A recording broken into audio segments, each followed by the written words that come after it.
Selamat pagi pemirsa. Untuk kesekian kalinya calon Presiden Anies Baswedan mendapatkan penghadangan. Kali ini hambatan justru berasal dari kampus Universitas Gadjah Mada saat mantan Gubernur DKI Jakarta itu diundang sebagai salah satu pembicara dengan tema penataan kota. Pihak yang diduga mewakili otoritas kampus bahkan mengeluarkan ancaman.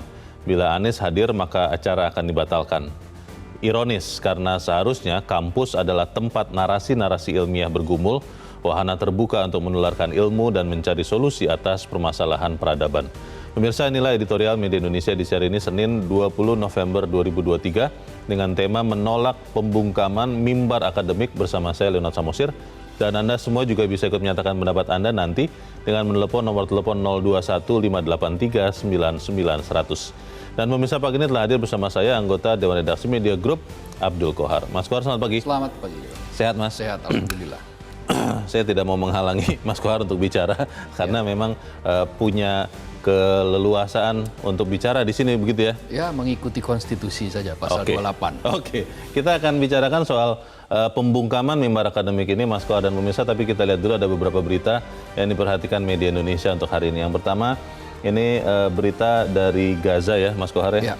Genosida di Gaza, rumah sakit menjelma menjadi zona kematian. Ini kalau Anda lihat di harian Anda, pemirsa, ada juga berita foto bagaimana duka perempuan di Gaza. Bagaimana nih, Mas Kohar? Ya, sampai detik ini itu sudah sekitar 12.300 orang meninggal di Gaza. Dan apa namanya, mirisnya lagi, mereka bahkan ada yang meninggal di rumah sakit Al-Shifa di kota Gaza. Rumah sakit ini menjadi zona kematian menurut WHO ya. Karena ternyata ada 80 orang dimakamkan di rumah sakit itu. Terus di pintu, bahkan di pintu masuk itu masih ada jenazah yang sempat mau dievakuasi dan terkena tembakan, mortir, kena bom. Jadi ini sudah sangat membabi buta apa yang dilakukan oleh Israel, dan karena itu WHO menyerukan zona rumah sakit Al-Shifa ini sebagai zona kematian sehingga harus dievakuasi karena di sana sudah tidak mungkin lagi orang bisa mendapatkan perawatan yang layak. Bayangkan ada orang yang sudah sangat kesulitan bernapas tapi tidak ada ventilator. Tidak ada listrik, seadanya saja dirawat. Di Rumah Sakit Indonesia di Gaza juga seperti itu keadaannya. Karena itu tidak ada cara lain mengikuti apa yang disampaikan oleh Presiden Palestina Mahmud Abbas yang menyeru kepada Joe Biden. Segeralah Joe Biden turun tangan untuk meminta agar gencatan senjata segera ditegakkan di sana. Karena kelihatannya yang paling bisa didengarkan oleh Israel ya Amerika ya. Betul. Mas Kohar. Begitu Amerika itu memberikan ultimatum pada Israel tidak akan bisa berbuat apa-apa tanpa Amerika. Baik, kita harapkan itu bisa segera dilakukan Presiden Amerika Serikat Joe Biden agar manusia-manusia tidak lagi menjadi korban di Gaza. Kita ke berita selanjutnya di halaman 2, di halaman dalam di harian Anda pemirsa. Ini terkait dengan Ketua KPK Firly Bahuri. Firly dinilai punya kartu truf polisi. Maksudnya apa ini, Mas Kohar? Kartu truf polisi bentuk apa ini? Iya, ini kan bagian dari dugaan-dugaan saling sandra, siapa menyandra siapa. Banyak kalangan bertanya-tanya mengapa sampai saat ini Firly Bahuri yang sudah diperiksa 2 kali, sebelumnya mangkir juga 2 kali, dan perkaranya sudah dinaikkan ke penyidikan, tapi kok belum dinyatakan sebagai tersangka dugaan pemerasan. Nah, bagi masyarakat anti korupsi Indonesia, ketuanya Boyamin Saiman, dia mencurigai ada kartu truf yang barangkali perkara yang dimiliki oleh oknum-oknum di kepolisian yang dipegang oleh Firly Bahuri. Tetapi sebetulnya hal ini tidak perlu dijadikan sebagai alat bargaining. Hukum harus tetap tegak bahwa siapa yang bersalah harus dihukum, siapa yang sudah cukup bukti untuk dinyatakan tersangka dan ditahan, ya lakukan. Tersangkakan Tersangkakan kalau memang dan layak ditersangkakan. Ya betul ya. Ketika berkali-kali sembunyi, diperiksa tidak datang, lalu setelah pemeriksaan menghindari wartawan dan seterusnya kan berarti ada sesuatu yang disembunyikan, kira-kira begitu. Nah, kalau memang hal seperti itu terjadi, mestinya hukum tidak dijadikan sebagai alat tawar. Yang saya heran di dalam berita ini kan Pak Boyamin ya, Ketua Koordinator MAKI, kenapa juga tidak mengira bahwa pimpinan dari dua lembaga ini jangan-jangan yang membuat kemudian kasus ini tidak berujung juga ya? Karena kan pimpinan-pimpinan punya pimpinan lagi, Mas Kohar. Ya betul ya. Ya apapun sebetulnya dalam konteks apapun mereka pernah terlibat. Katakanlah kan dulu Pak Karyoto yang Kapolda ini pernah menjadi anak buahnya Firly Bahuri di KPK. Itu tidak menghalangi, tidak menghalangi proses hukum yang terjadi. Atau arahan dari para pimpinan dari dua lembaga ini, Mas Kohar. Kan dua pimpinan lembaga ini kan punya pimpinan yang sama, satu orang kan? Iya kan, paling tidak beginilah. Hukum harus berada di atas kekuasaan karena kita negara hukum. Betul. Hukum tidak boleh digunakan sebagai alat kekuasaan. Baik. Ketika hukum digunakan sebagai alat kekuasaan, maka ada ketidakadilan di situ. Ada saja pihak-pihak yang diperlakukan secara tidak adil. Pasti. Kita tunggu langkah tegas dari kepolisian supaya kemudian kita masyarakat tidak lagi berpikir ada apa yang lain begitu ya Mas Kohar. Iya, betul. Kita tinggalkan berita itu, kita ke berita di halaman 3, ketidakadilan hasilkan ketimpangan. Ini maksudnya apa nih Mas Kohar? Ini adalah pernyataan dari calon presiden Anies Baswedan di perkumpulan Kiai Kampung ya di Tidar Malang. Di Malang ya? Di Malang, Jawa Timur. Dia sebagai pembicara itu termasuk semua calon presiden juga diundang dia. Nah, di situ Anies menyatakan bahwa inti dari sebuah kebijakan yang menghasilkan ketimpangan itu adalah ketika kebijakan itu dirumuskan dengan cara tidak adil. Karena itu apabila dia terpilih, dia mengatakan bahwa kebijakan apapun kebijakan itu harus diawali dari prinsip keadilan. Karena kenapa? Kalau dia diawali bukan oleh prinsip keadilan, maka tidak akan muncul kesetaraan. Ketika tidak ada kesetaraan, ya pasti akan banyak ketimpangan di situ. Mau ketimpangan politik, ketimpangan hak, termasuk yang lebih parah lagi ketimpangan ekonomi. Karena kebijakan ekonomi misalnya yang tidak didasari oleh prinsip-prinsip yang berkeadilan, maka otomatis ada pihak yang dirugikan. Tadi saya katakan ketika ada pihak yang dirugikan, maka ya dia akan timpang, dia akan tertinggal, dia akan dibiarkan atau sengaja ditinggal gitu. Karena ada kelompok, ada individu yang ingin lari duluan, ingin lari lebih cepat, ingin dapat lebih banyak. Nah, ini prinsip-prinsip seperti inilah yang disebut oleh Anies Baswedan harus ditinggalkan. Ketidakadilan ya? Betul, harus diperbaharui, harus diubah dengan gerakan perubahan yang dia tawarkan melalui keadilan itu tadi. Baik, kita harapkan keadilan itu muncul juga dan keadilan itu sesuatu yang serius ya. Karena di dalam editorial, pemirsa Mas Kohar, kita langsung ke editorial yang diberi judul menolak pembungkaman mimbar akademik. Diduga ada ketidakadilan juga terjadi di situ Mas Kohar, karena kalau memang benar ini adalah sikap dari UGM yang menolak kehadiran Anies Baswedan, wah ini kita bertanya-tanya ya, bagaimana dengan institusi pendidikan salah satu universitas tertua di Republik ini, kalau ternyata benar itu mereka lakukan, nilai-nilai yang diusung seperti apa? Pesannya apa nih editorial ini Mas Kohar? Iya, pesannya adalah bahwa jangan sampai kampus itu dipukul mundur oleh proses-proses ketidakadilan yang membungkam kebebasan berbicara, yang membungkam prinsip paling asasi yang dilindungi oleh Undang-Undang Dasar, yaitu adalah kebebasan menyatakan pendapat. Dan ini kampus loh. Kampus ini adalah inti dari spirit dari yang memperjuangkan kebebasan. Salah satu diantaranya adalah kebebasan menyampaikan pendapat. Lah kalau di rumah kebebasan menyampaikan pendapat saja mulai dihalang-halangi, terkontaminasi apa yang akan terjadi di ruang publik. Nanti ruang publik kita diambil alih pula menjadi ruang-ruang yang tidak bebas, menjadi ruang-ruang yang orang tidak bisa mengekspresikan, tidak bisa menyampaikan pandangan, pendapatnya, kritiknya secara bebas. Nah, apa yang dialami oleh Anies Baswedan kali ini kan untuk yang kesekian kalinya. Iya. Ini bukan hanya pertama. Nah, hal-hal semacam ini mestinya tidak boleh terjadi karena ini pertama kalinya di kampus. Kalau betul bahwa ini adalah ada campur tangan rektorat. dan ini sikap rektorat, Iya. maka ini sangat berbahaya bagi demokrasi. Iya. Dan ini memukul mundur demokrasi. Apakah memang benar kita sekarang sudah mulai melihat mulai hilangnya kebebasan mimbar akademik? Ya. Apakah kemudian demokrasi itu hanya menjadi salah satu artefak di dalam museum? Kita akan bahas itu, Mas Kohar.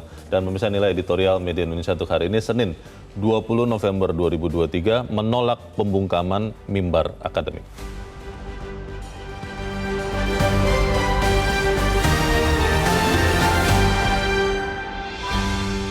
Menolak pembungkaman mimbar akademik.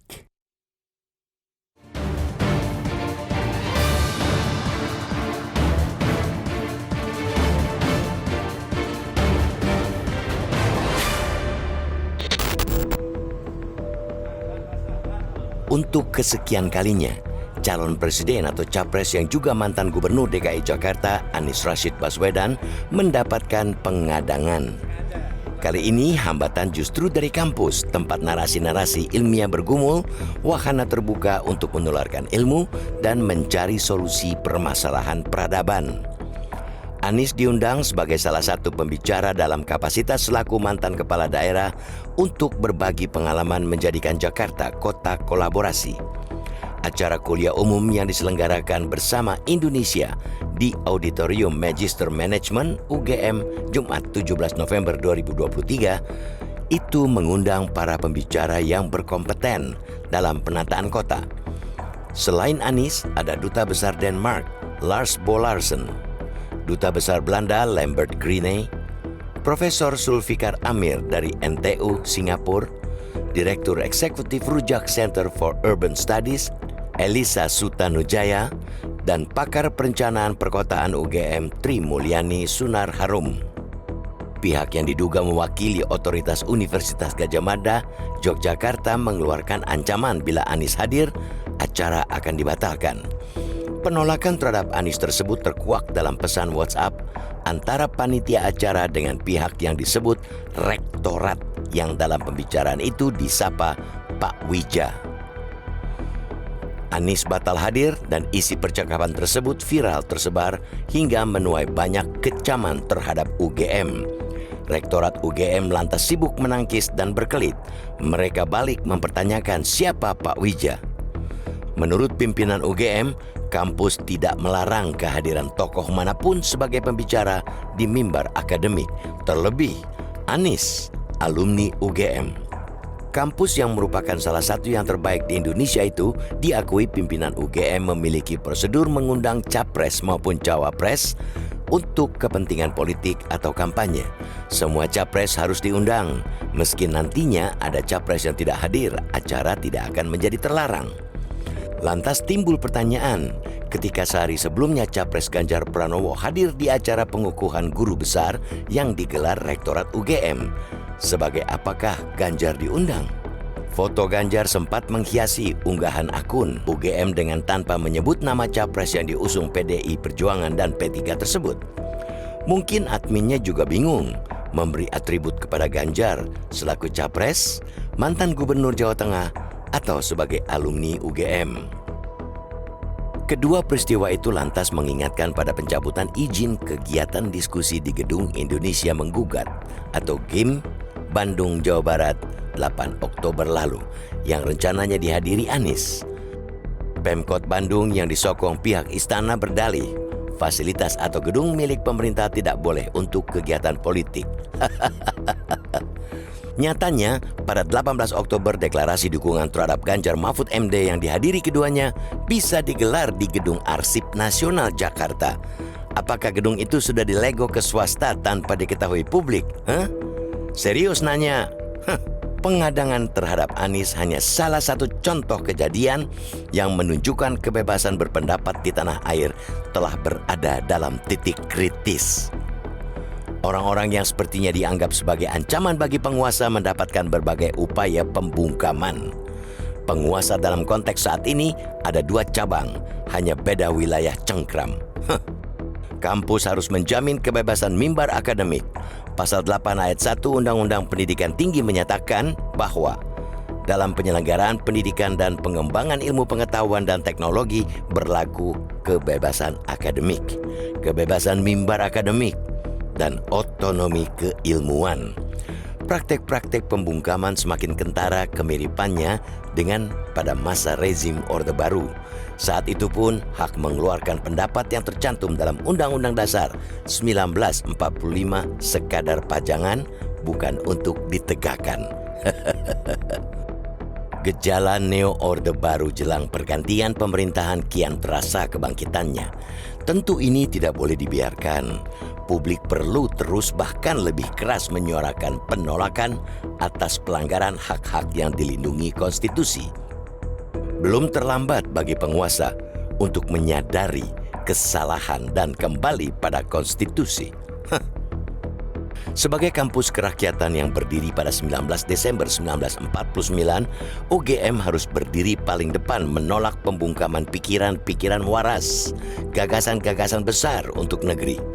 Sikap ini senapas dengan menolak kebangkitan Orde Baru Jilid 2 di penghujung pemerintahan Joko Widodo Ma'ruf Amin yang rencananya akan diteruskan ke putra Jokowi, Gibran Rakabuming Raka sebagai cawapres. Maju terus UGM dan kampus-kampus lain di tanah air, tolak Neo Orba.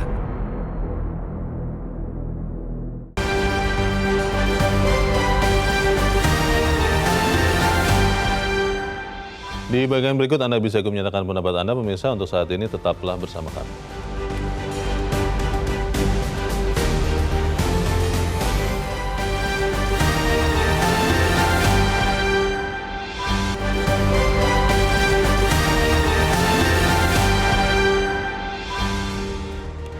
Terima kasih pemirsa, Anda masih bersama kami di Editorial Media Indonesia. Dan sebelum kita lanjutkan diskusi kita, Mas Kohar, kita mau bertanya juga.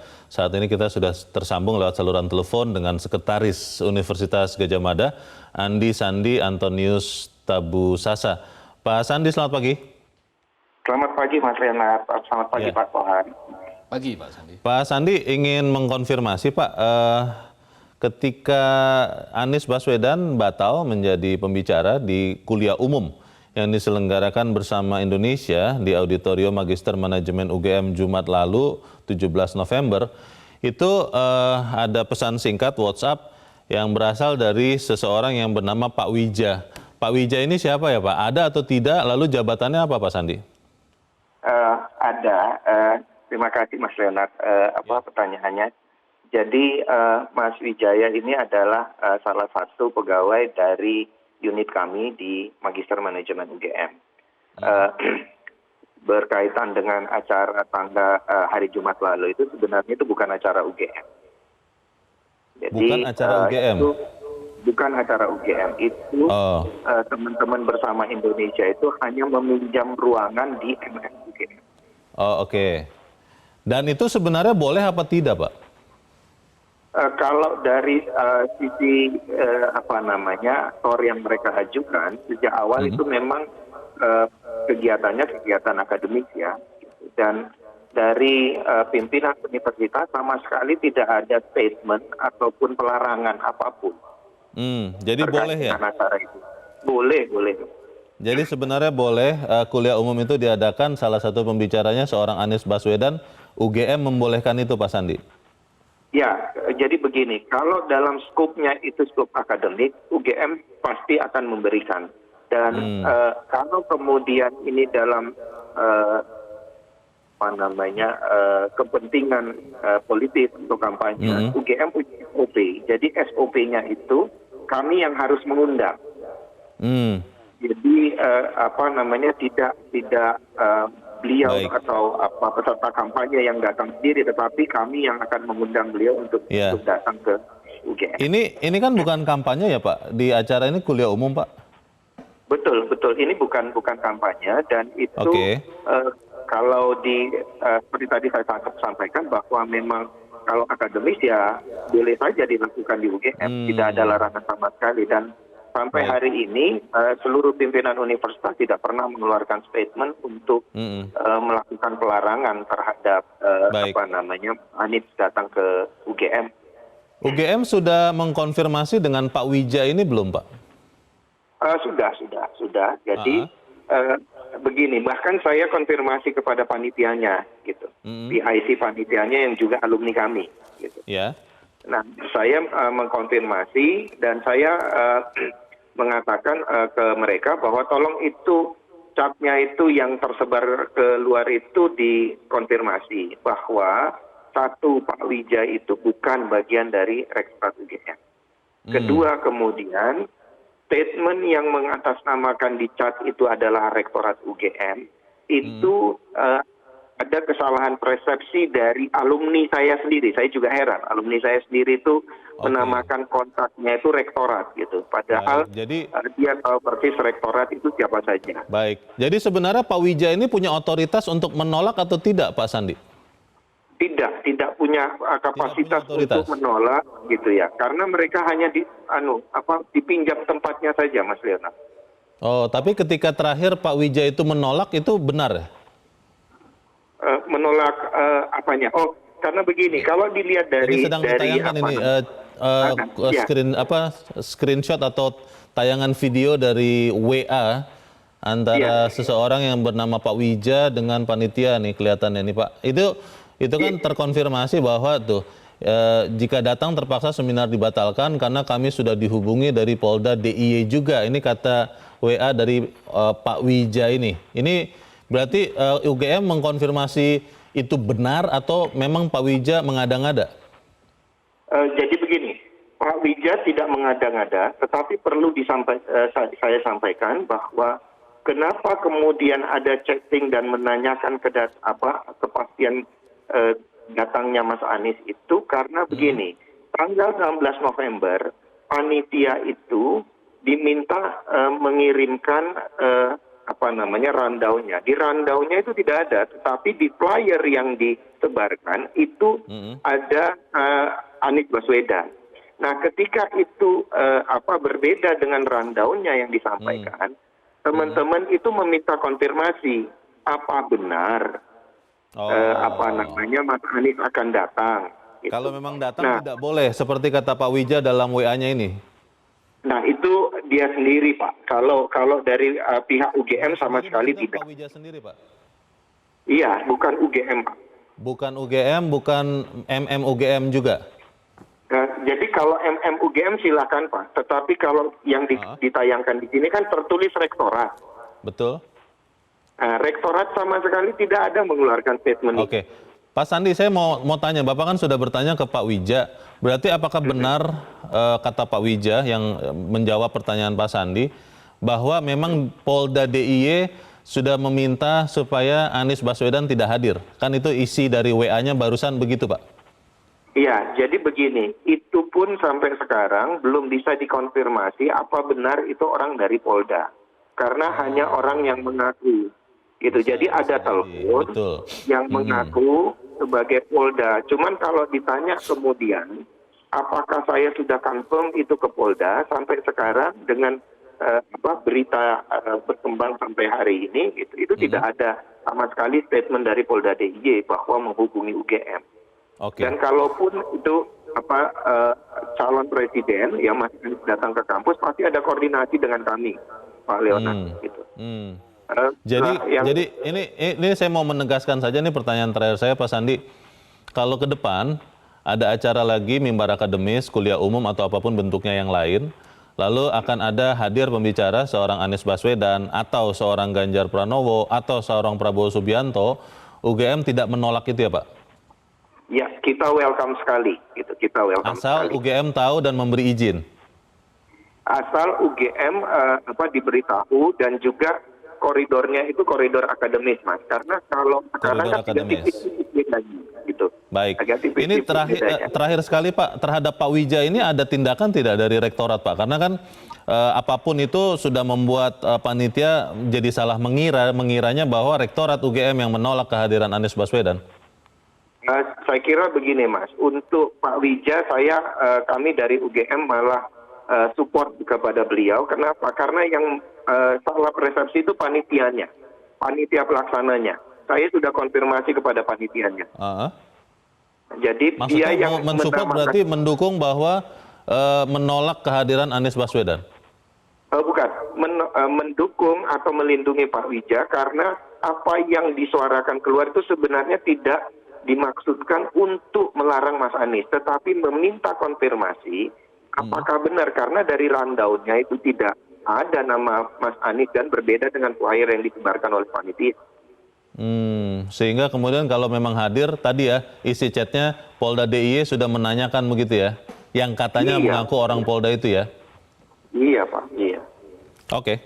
Ini mungkin pembelajaran untuk kita semua supaya kemudian kita menunggu nanti tindak lanjutnya ya. Kalau saya berharap sih Pak Sandi supaya UGM, kampus-kampus lain juga tetap dianggap sebagai tempat yang bebas untuk menyatakan kecerdasan akademis. Ini harusnya ada follow up sih, bahwa ke depan apa benar ada Polda itu, yang ke depan ini sikap ini seperti apa. Itu harapan kita Pak Sandi. Bisa mungkin ya Pak Sandi ya? Pasti bisa, kalau UGM pasti bisa. UGM welcome dengan diskusi-diskusi dan kebebasan nih Barak. Baik, terima kasih Sekretaris Universitas Gadjah Mada Andi Sandi Antonius Tabusasa sudah menjelaskan kepada kami. Selamat pagi Pak Sandi. Mas Kohar, penjelasan panjang lebar. Ya.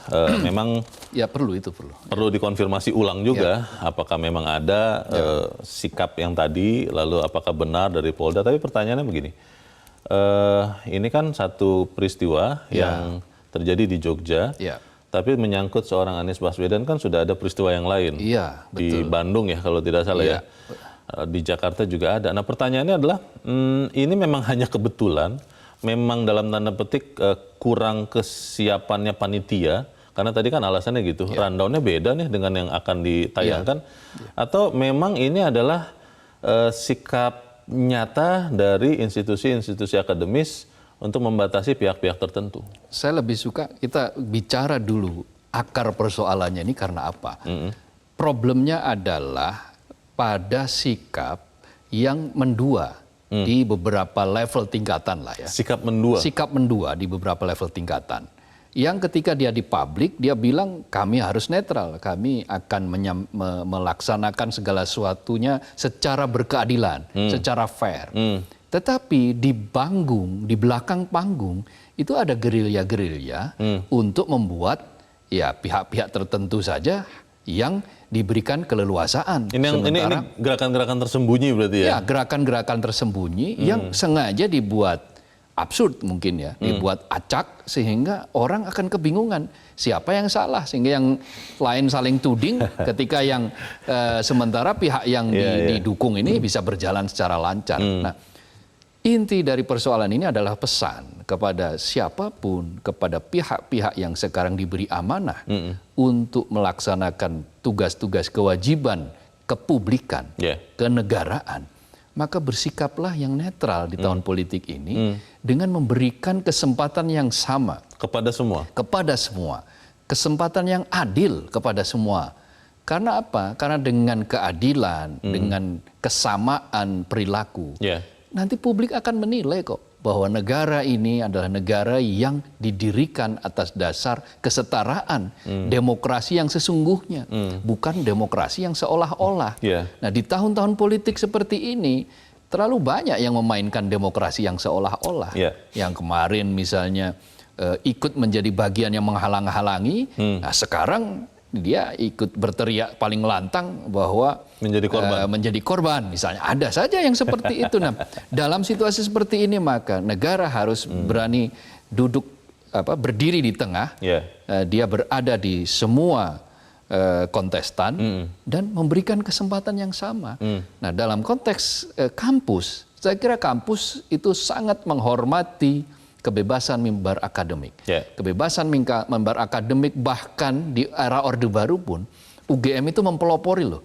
Padahal tahun 78 kan ada NKK BKK, Normalisasi Kehidupan Kampus. Dan Badan Koordinasi Kegiatan Kampus kan. Itu intinya adalah menghilangkan kegiatan politik apapun di kampus. Kehilangan politik kampus bukan tempat politik praktis gitu kan. Nah, diterjemahkan bahwa kampus bukan tempat politik itu hal-hal yang membicarakan politik dalam konteks akademik juga dianggap sebagai politik praktis. Tabu. Tabu. Tidak boleh di kampus. Padahal di kampus kan ada jurusan ilmu politik. Masuk ilmu politik nggak boleh. Tidak bicara politik praktis. Lucu. Pada titik itu, seorang rektor UGM, almarhum ya, bernama Profesor Kusnadi Arjo Sumantri, itu berani bersuara, bahkan mengantarkan mahasiswa untuk mendemonstrasi pemerintah yang waktu itu mengekang kebebasan akademik di kampus. Nah, ketika ternyata yang kemarin itu terjadi penolakan terhadap Anies Baswedan, maka ini berseberangan dengan hitoh atau sejarah bagaimana UGM. Bahkan ketika di Orde Baru saja sudah berani kok menyatakan seperti itu. Nah, katakanlah misalnya ini adalah perbuatan oknum individual yang kebetulan adalah pengurus di manajemen magister manajemen UGM. Ya, ini harus betul-betul mendapatkan peringatan, teguran supaya peristiwa yang sama tidak terulang. Apapun alasannya, meskipun katakanlah misalnya panitia awalnya tidak menyebut Anies Baswedan mengubah rundown. Apa salahnya mengubah rundown dalam tempo yang singkat itu, tetapi prinsip utamanya adalah kebebasan mimbar akademik harus dijunjung tinggi di kampus. Kita harus jeda dahulu Mas Kohar, dan pemirsa tetaplah bersama kami, Editorial Media Indonesia segera kembali.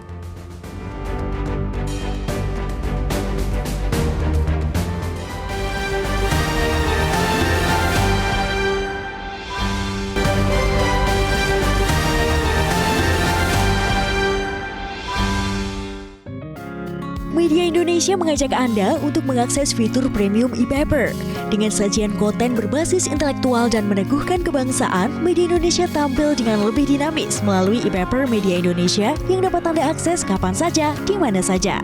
Caranya mudah, download aplikasi Media Indonesia di Android atau ketik link e-paper.mediaindonesia.com atau bisa scan QR code pada layar kaca Anda. Klik tab e-paper di bagian samping layar tablet Anda. Daftarkan data diri, serta pilih paket berlangganan e-paper Media Indonesia sesuai dengan kebutuhan Anda. Nikmati juga bonus spesial tambahan 4 halaman rubrik fokus setiap hari. Semua bisa Anda dapatkan hanya di e-paper Media Indonesia. Untuk informasi lebih lanjut, hubungi customer service di nomor 0811 1201 2018 atau kunjungi media sosial @mediaindonesia. Media Indonesia, referensi bangsa. Terima kasih Anda masih bersama kami di Editorial Media Indonesia, pemirsa. Dan sebelum kita lanjutkan diskusi kita, Mas Kohar, kita mau bertanya juga atau mau mendengarkan tepatnya pendapat dari pemirsa Metro TV. Saat ini kita sudah terhubung dengan pemirsa Metro TV di Bengkulu, ada Pak Edward. Pak Edward, selamat pagi. Selamat pagi Bung Lenak, selamat pagi Bung Kohar. Selamat pagi Pak Edward. Silakan Pak. Saya ingin menyampaikan 4 poin. Yang pertama, saya sangat prihatin dengan kejadian ini kalau ini merupakan pencerahan untuk mahasiswa, yaitu kuliah umum yang bersifat pencerahan bagi mahasiswa. Kita sangat prihatin ada pembungkaman yang begini. Yang kedua, yang kita sesalkan kalau lihat penjelasan dari Sekretaris UGM tadi, memang panitianya tidak siap. Di dalam rundown-nya berbeda, sedangkan di dalam tayangannya berbeda. Ini ada apa? Jangan-jangan ada skenario yang disusun. Yang ketiga, coba tolong lihat penyelenggaranya ini organisasinya apa sih? Untuk lihat latar belakangnya supaya kita tahu ini apa akar masalahnya. Apakah dari PMII, apakah dari MI, apa dari kami? Kita bisa lihat ini nanti dari siapa ini bisa dilihat. Yang keempat, jangan-jangan ini memang skenario supaya nanti kan sekarang kan zaman politik, di mana-mana semuanya dianggap sebagai kampanye. Untuk menonjolkan seseorang itu sudah satu kampanye terselubung, walaupun tidak jelas-jelas kampanye. Kalau saya panggil Ganjar Pranowo, saya mempromosikan Ganjar Pranowo. Kalau saya panggil Prabowo, saya mempromosikan Prabowo. Ini kan sudah kampanye, namanya cuma kampanye terselubung. Saya jangan-jangan ini memang skenario untuk flying victim. Jadi seolah-olah Anies itu dijegal, dizolimi, diapa-apakan. Nah ini yang kita sesalkan. Kalau mau adil, kuliah umum panggil tiga-tiganya, suruh mereka bicarakan kuliah umum, nggak ada spesifikasi ilmu yang disampaikan. Nah ini yang kita sesalkan, jangan-jangan ini itu tadi, panggil tiga-tiga, suruh bicara, sampaikan wawasan mereka, visi mereka tentang negara ini, atau hadir semuanya. Nah kalau cuma satu, tolong lihat penyelenggaranya dari organisasi apa, jangan-jangan dari kami ini, yakin saya. Kalau lihat rundown-nya kan beda itu, rundown-nya beda. Ternyata ini Jangan-jangan memang sudah berarti ada tidak yakin skenario lah Pak rencana. Edward. Kan jangan-jangan Pak. Lah saya nggak berani Belum bisa nuduh, yakin. saya nggak berani, Oke. saya nggak berani Oke. nuduh. Tetapi kalau lihat dari rundown Ya. dengan itu berbeda sudah kelihatan Oke. kan? Oke, terima kasih. Terima kasih Pak Edward di Bengkulu untuk pendapat Anda. Selamat pagi. Di belakang Pak Edward ada Pak John Veto di Batam, Kepulauan Riau. Pak John, selamat pagi. Pak John Veto di Batam, Kepulauan Riau, selamat pagi. Halo. Pak John. Pak John Veto.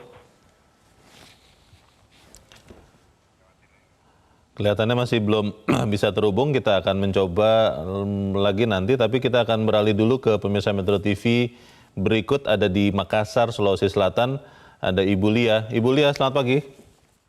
Assalamualaikum. Waalaikumsalam Ibu Lia. Silakan Bu, pendapat Ibu bagaimana Bu? Jadi kalau kita dengar tadi ya penjelasannya bahwa bukan baru kali ini ya ada istilah penolakan atau pembungkaman ya, tapi kalau tidak salah saya dengar tadi itu sudah 2-3 kali. Ya. Jadi kalau seperti penjelasan tadi bahwa ada istilahnya mungkin miskomunikasi barangkali, tadi mungkin dipercaya itu kalau baru 1 kali. Ya, tapi kalau sudah 2-3 kali ada hal yang serupa, maka memang sepertinya ya itu ada usaha-usaha untuk pencegahan ya, bahwa itu boleh itu supaya tidak tampil ya. Jadi walaupun kita itu harusnya harus positive thinking ya, tapi karena sudah 2-3 kali kejadiannya, maka mungkin masyarakat akan mengarah ke sana bahwa selalu ada usaha. Ketika Pak Anies mau tampil itu selalu ada usaha untuk pencegahan ya. Walaupun jadi, tapi kita harapkan ini mudah-mudahan kedepannya ini, karena ini kalau baru begini sudah ada cara-cara yang kurang cerdas untuk menuju ke pemimpin, yang memilih pemimpin, maka pemimpin yang dihasilkan nanti ini, walaupun misalnya mereka terpilih, yang menggunakan cara-cara tadi ini, maka itu pemimpinnya nanti atau pimpinannya tadi nanti ini tidak bisa akan membawa negara ke hal yang lebih baik. Ya, jadi silakan bersaing dengan sehat, silakan maju semua 3-3. Nanti masyarakat yang memilih dengan yang mana dia pilihannya, tapi bebas. Tapi tidak ada lagi seperti ini usaha-usaha penjagalan di salah satu kandidat ya. Mudah-mudahan ke depan kita itu menggapai pemilu 2024 dengan aman, damai dan cerdas ya. Amin. Dengan hasil pemimpin yang baik untuk membawa Indonesia lebih baik ke depan. Makasih. Assalamualaikum. Waalaikumsalam. Terima kasih Ibu Lia di Makassar, Sulawesi Selatan. Kita akan mencoba menghubungi lagi Pak John Veto di Batam, Kepulauan Riau. Pak John, selamat pagi. Selamat pagi, Metro TV. Ya, selamat pagi Pak John. Bung Leo, selamat pagi Mas Abdul Kohar. Salam sehat selalu. Salam sehat. Silakan Pak John. Ya. Ini menolak pembungkaman mimbar akademik. Jadi ini memang kita mundur nih Bung Leo, atrek kita ke belakang ya. Kalau sekelas Anies Baswedan, sekelas Universitas UGM ya, kalau betul ini terjadi, tapi kalau saya cermati tadi konter dari Pak Sandi ya, ini tak jelas ya. Pak Sandi itu tak jelas apanya, berujung bersayap dia punya apa. Jadi ini kita memang mundur Bung Leo dalam ya apa sih, ada masalah apa nih? Tapi saya tidak menghiraukan yang begini-begini ini justru ini bagus juga bagi kubunya Pak Anies, Pak Amin itu sangat bagus sebenarnya begini kalau dia politik ya, kalau kita larikan ke politik ya. Ya begini, kita kalau orang yang lihat kalau Indonesia ini kan orang yang udah pintar. Ya, udah pintar. Semakin dibungkam itu Anies, makin dihalang itu Anies, dia akan makin ke depan. Ya, ini udah salah besar nih pemerintah kalau ada yang ada yang menghalang-halangi lah, ya oknum-oknum yang menghalang. Ini salah besar. Ya, ini kita atrek bukan mundur, atrek habis kita ini. Ya, kalau saya bilang ini rusak nih. Oke. Ya. Ya, jadi kita sedih. Oke. Ya. Oke, itu aja. Terima kasih. Banyak. Assalamualaikum warahmatullahi wabarakatuh. Ya. Waalaikumsalam. Terima kasih Pak John Veto di Batam, Kepulauan Riau. Selamat pagi Pak. Menarik tadi kalau Pak Edward, Mas Kohar ada beberapa skenario katanya. Ya. kenapa yang diundang hanya 1, kenapa tidak diundang 3, lalu jangan-jangan ini playing victim katanya begitu. Tapi juga kan ya beberapa pemirsa yang lain mengatakan kalau memang benar kata Bulia tadi, wah ini jangan-jangan benar-benar penjagalan. Bagaimana Mas Kohar? Iya, kita boleh berdebat soal apapun itu, tetapi yang prinsip yang paling penting itu telah terjadi penolakan. Dan itu dilakukan oleh orang yang namanya ada. Jabatannya ada. Memang real ya? Real ada. Bukan fiktif? Bukan fiktif. Jadi itu dulu catatannya. Artinya apa? Berarti bukan playing victim dong. Sama ketika peristiwa sebelumnya, ketika di Gedung Bandung, Indonesia Menggugat di Bandung. Itu jelas penjabat gubernur mengatakan memang dilarang karena sempat ada gambar-gambar yang menunjukkan itu ajakan. Sebagai calon, tetapi oleh panitia kemudian gambar-gambar itu sudah dicopot. Tetapi ternyata di hari H tetap tidak boleh dan akhirnya diskusi digelar di halaman Gedung Indonesia Menggugat. Apakah itu bukan penghalang-halangan namanya? Apakah itu bukan penjagalan? Kalaupun kemudian penjagalan itu dikapitalisasi menjadi sebuah gerakan politik, ya sah-sah saja. Memang terjadi. Tapi salahkanlah siapa yang menjegal dulu ini. Bukan direkayasa. Siapa yang menghalang-halangi dulu ini. Kecuali memang ini ada kelompok-kelompok yang memang sengaja merekayasa. Bikin-bikinan begitu Bikin-bikinan. Nah, kalau kemudian penyelenggara misalnya menyatakan bahwa siapa yang menyelenggarakan ini. Siapapun yang menyelenggarakan ini. Kelompok apapun dia. Yang menyelenggarakan ini. Dia punya kebebasan untuk berbicara, kebebasan untuk mengemukakan pendapat, punya kebebasan untuk menjadikan kampus sebagai bagian dari mimbar akademik. Apalagi ini yang dibicarakan adalah soal tata kelola tentang perkotaan. Penataan kota. Betul. Nah, memang relevan begitu ya? Sangat relevan. Tidak mengada-ngada. Betul. Nah, kenapa kalau yang diundang Anies ya? Karena Anies pernah menata kota Jakarta kan gitu. Hal yang sama juga pernah dilakukan terhadap Ganjar Pranowo. Pernah diundang oleh UGM dan sendiri. Ganjar Pranowo diundang oleh UGM juga. Nah ini kan sama juga. Nah kalau mau juga nanti kesempatannya ada bagi Prabowo atau mungkin Gibran yang sekarang masih sedang menata kota sebagai wali kota untuk juga diundang. Jadi siapapun yang bukan di situ letak persoalannya. Poinnya bukan itu. Poinnya bukan di situ. Poinnya adalah ketika perlakuan tidak setara, ketika ada ketidakadilan, ketika ada pencederaan atas prinsip-prinsip kebebasan berpendapat di kampus, maka pada titik itu demokrasi terancam. Apakah kemudian kita bisa mulai sedih ya? Kalau saya sih merasa sedih, Mas Kohar, karena sebagai insan yang ditumbuhkan, dibina juga di kampus, yang sangat merasakan kebebasan berpendapat di kampus, kemudian kita mulai melihat pengekangan terjadi. Apakah ke depan kemudian kita bisa katakan masa depan akan lebih cerah dengan kebebasan akademis, padahal kita sudah melihat tanda-tanda pengekangan sekarang. Kita akan bahas di bagian berikut, Mas Kohar, dan pemirsa tetap bersama kami, Editorial Media Indonesia, segera kembali.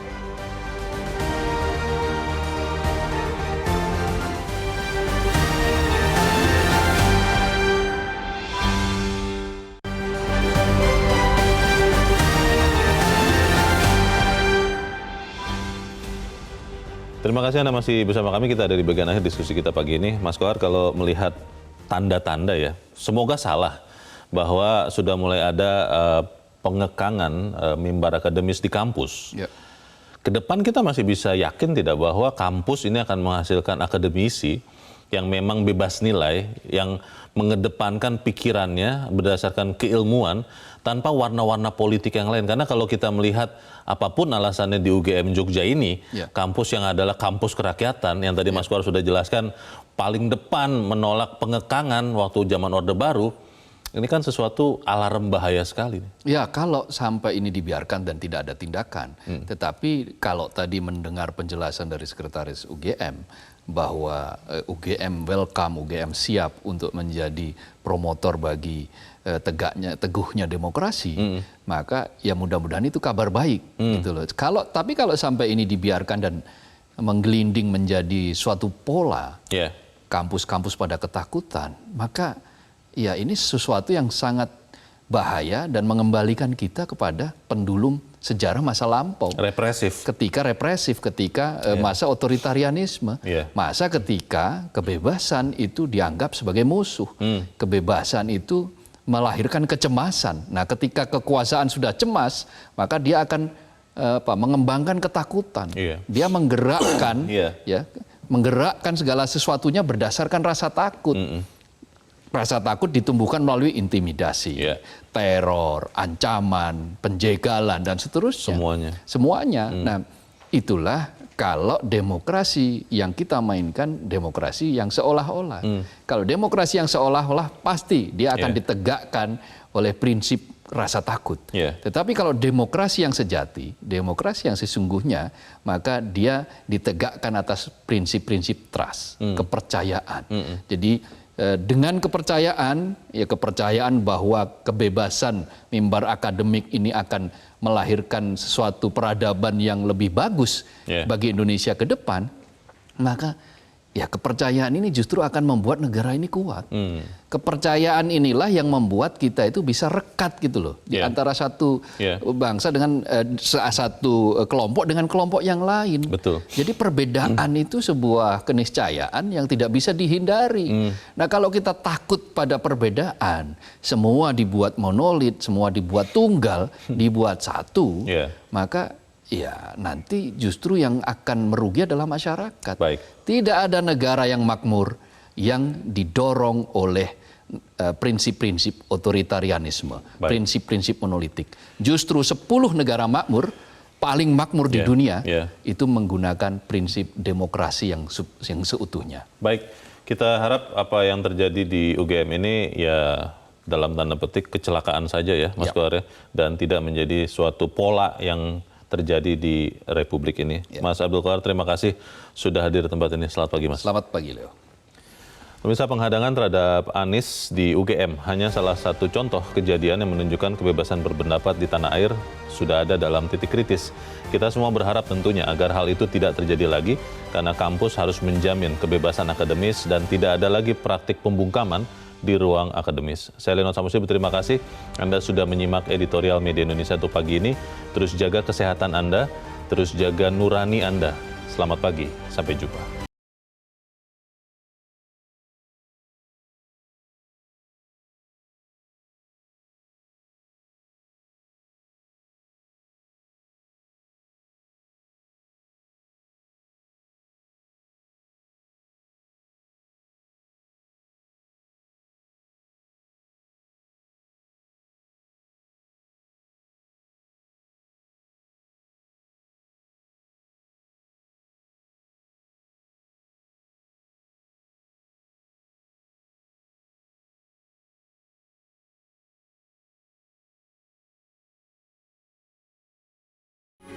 Metro TV. Jelajahi cara baru mendapatkan informasi. Download Metro TV Extend sekarang.